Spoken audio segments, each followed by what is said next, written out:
As mission pilot Gary Roberts landed his plane in Suminka, a remote village on an Indonesian island, a curious villager pointed to the three angels painted on the plane and asked, "Is this a Seventh-day Adventist plane?"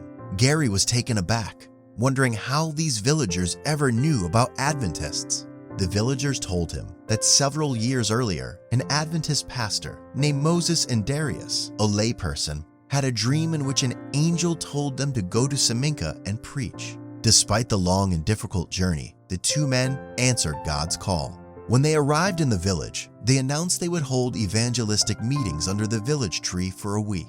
But on the very first day, Pastor Moses fell sick with malaria, and the villagers were convinced he would die. But every day at 5 p.m., Pastor Moses' fever would break, and he would stand up to preach about God's love, the Sabbath, and a healthy diet.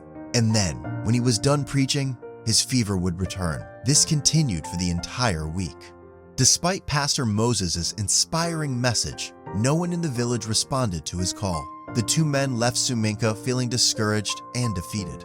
But one day, the village's hunting dog Dolby walked over to the tree where Pastor Moses had preached and refused to move. And then, on Saturday, Dolby didn't go hunting. Dolby stopped eating wild pigs altogether. The villagers were astonished. "Dolby has become a Seventh-day Adventist," exclaimed one of them. Soon, many villagers began to keep the Sabbath and stopped eating wild pigs.